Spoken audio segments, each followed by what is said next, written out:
Nintendo Switch sales are once again en fuego, with the June NPD report releasing today, and an interesting game cracks the Nintendo Switch top 10. Phil Spencer doubles down on the removal of console generations, and once again I have to speak about it. And finally, another Nintendo Direct clue has been found, with a big Nintendo franchise potentially returning this year. What's going on, guys? I'm RGT85. If this is your first time on the channel, be sure to hit that subscribe button. But without any further ado, let's talk about what's going on in the world of video games. So the June NPD report just released this morning, which of course tracks video game sales and video game hardware sales in the United States for the previous month. And there's definitely some interesting stuff on this list that I want to talk about. Once again, the Nintendo Switch was the best-selling console for the month of June, which should really come as no surprise to anyone. Do you know how long it's been since the Nintendo Switch wasn't the best-selling console? It has been 19 months. Yes, folks, over a year since the Nintendo Switch was not the best-selling console for the month of June. And it's crazy because there's really been no big games coming out for the system or anything like that. There's been no sort of games that you gotta rush out there and buy, aside from games like Animal Crossing, I suppose, that are really sort of driving Switch hardware sales. So this system is just an absolute fantastic anomaly. Like, I don't think I've ever seen anything quite this dominant since like the Nintendo Wii, and it's crazy just to see how well the system has been selling. Now, on the software side of things, The Last of Us 2 was of course the #1 selling game for the month, and really that should come as no surprise. I know people like to get upset about things, you know, like they did with the Pokemon Sword and Shield controversy, and then that game went on to sell very, very well. And it was the same sort of thing with The Last of Us 2. And while some of the story elements definitely were very confusing for me with that game, I thought from a gameplay perspective and a graphical perspective, the game was absolutely fantastic. It's definitely a very fun game, just some personal issues with the story as far as how it all sort of blends together. I feel like some of the character decisions didn't really make much sense in the game, but that's just me. And obviously a lot of people were looking forward to this game, and it's not super surprising to see it be the #1 game. Now, what's interesting on the Nintendo Switch software side of things is that Ring Fit Adventure is once again in the top 10. Now, Ring Fit Adventure has been very, very hard to get your hands on, especially in the United States. It actually dipped well below 200 for terms of overall sales recently for the Nintendo Switch, and now it is the #2 selling Nintendo Switch game for the month of June. So it seems like more retailers are starting to get this game back in stock, and people are enjoying it. Obviously, with a lot of gyms being closed right now, this is a good way to work out from home. I actually own Ring Fit Adventure. It's not really something for me, but you know, maybe I'll pick it up again and shed a few pounds. But I think the most interesting thing is when you look at the Nintendo Switch top 10 games for the month of June, and there's a strange game on there, and that game came in at number 10, and that is The Outer Worlds. Now, The Outer Worlds obviously wasn't the greatest port of this game. We reviewed it on the channel. There was definitely some graphical and performance issues with the game, but I thought the core gameplay was really, really fun. It was fun enough for me to sit there and want to complete the game at around the 25-hour mark, and they are doing some subsequent patches to this game to improve the graphics and the performance, supposedly, that will be coming out sometime soon. But it's definitely interesting to see a third-party game such as The Outer Worlds crack the Nintendo Switch top 10 for the month of June. Obviously, people like to play these sort of games on their Nintendo Switch, and the fact that this game already released on the PS4 and was free on the Xbox One didn't really seem to damage sales, of course, for the Nintendo Switch version. So definitely some interesting stuff in the NPD for the month of June. Let me know what you think of everything in the comments down below. Next up, the Xbox Series X. I really like this system. Like, don't get me wrong. I think it shows a lot of potential. I think the fact that it's going to be the most powerful system on the market is very, very exciting. And I think Xbox is doing a really good job with the system thus far, with promising a lot of things, such as backwards compatibility. Now, every Xbox One game will be backwards compatible on the Xbox Series X on day one. So it seems like Microsoft is taking the system very seriously, but they're also sort of doing something very weird with this whole generational thing, not wanting to leave Xbox One owners behind when it comes to first-party games for the Xbox Series X. Of course, we have talked about the fact that it's been alluded to that every Xbox Series X game that releases as a first-party title within the first few years will be available on the Xbox One as well. And some people feel that it's going to throttle the development of the games. I sort of potentially feel that way, although PC gaming shows otherwise. This is console gaming, and I feel like console gaming is definitely a different thing than PC gaming. Well, Phil Spencer put out a blog post yesterday on the official Xbox website and once again doubled down on getting rid of the generational gap system.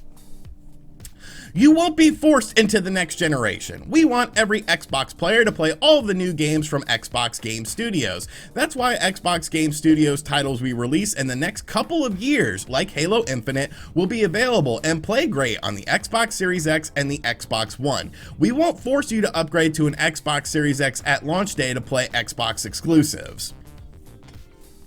And once again, you guys sort of know how I feel about this. I think in theory, it is very pro-consumer, and no one can really argue against that. Obviously, xCloud was announced as being available and part of Game Pass Ultimate yesterday as well. So it seems like Microsoft wants you to play your games no matter what sort of device you have, but I still feel like it's a strange thing because we have never seen this in the world of console games before. Let's be realistic here. The Xbox One was not a great selling system. It sold decently, but I feel like Microsoft would want to sort of move on from that, much like you saw Nintendo do with the Nintendo Wii U to the Nintendo Switch. They pretty much just said, all right, the Wii U didn't work out, let's try the Switch thing, and of course it worked really well. When you buy a system, you tend to buy a system with exclusive games in mind. If you want to play games like Uncharted, you want to play games like God of War, you of course buy a PlayStation branded system. You want to play Mario and Zelda, the latest titles in those series, you of course buy a Nintendo related system. But with Xbox's philosophy of still supporting the Xbox One for several years now, it seems,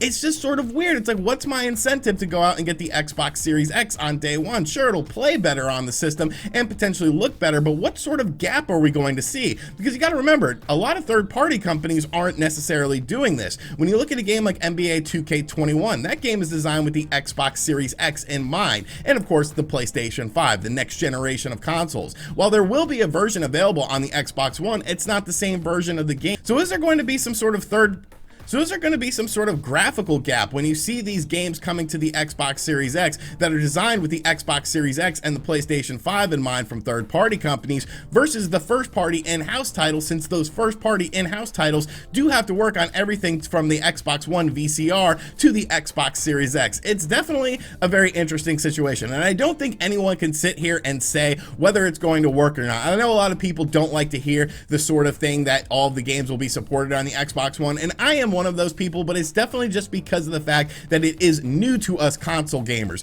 It could work out. It could end up being a great thing, or it might end up being a complete catastrophe. Microsoft really seems to be banking on this though, so if anything, it's very interesting. I'm definitely looking forward to comparisons of Xbox One versions of games compared to Xbox Series X from both first and third-party companies, but it seems like Microsoft is definitely doubling down on this, and will it pay off? I guess time will tell with that.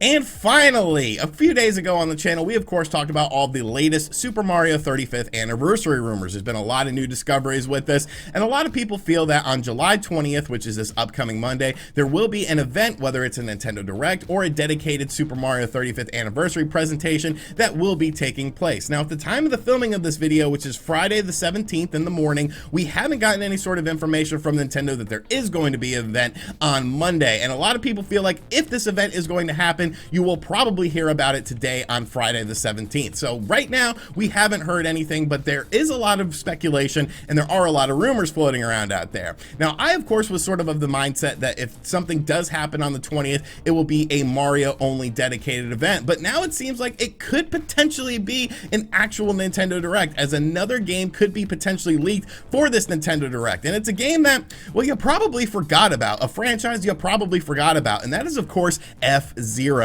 So basically, in our Mario video, one of the things we talked about was, of course, the fact that a strange Twitter account was found that was made back in March. And when you try to do a recovery password for this Twitter account that was called Super Mario 35th, it actually went back to a nintendo.co.jp email address. That, of course, being a Nintendo registered email address that is their domain in Japan. Well, now an FZero account has been found that was made around the same time that is once again locked. And when you do the recovery password, this once again leads to a nintendo.co.jp email address. So people are thinking, is FZero going to be announced very soon and potentially be a 2020 leak? Now, of course, FZero hasn't been around since like the GameCube era. And although we did get some representation in Mario Kart 8, it has been a long time since we've gotten a new FZero game.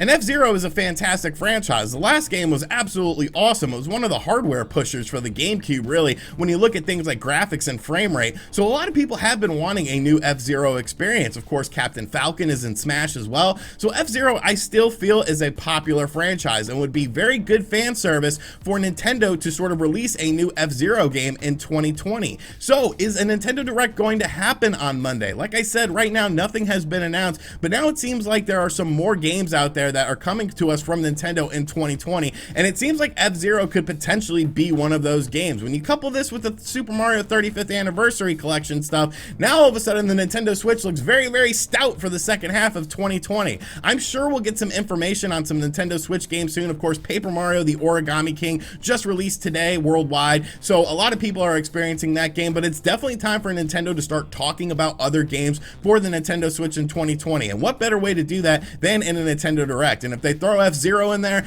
well, people might just absolutely lose their minds, and I think I would be one of those people. Alright, so that is going to do it for today's video. I hope you guys enjoyed it. Be sure to let me know what you think of everything in the comments section down below. And as always, guys, thank you for checking out this video. I have actually been playing Paper Mario the Origami King. I went ahead and picked it up off the Australian eShop yesterday, so I've had about an extra day with this game. Hoping to have a video for you guys tomorrow on Saturday for it. I played it for about 7 or 8 hours. I'm gonna have to grind out a lot of it today and tomorrow morning, but definitely been enjoying the game so far. So make sure you guys be on the lookout for that video. And as always, if you're new to the channel, make sure you subscribe and turn on notifications. Be sure to check out other videos on the channel as well. Check out that Super Mario 35th Anniversary Edition news video that I did the other day. Some people really seem to like that. And as always, I'll catch you guys on the next one. Later.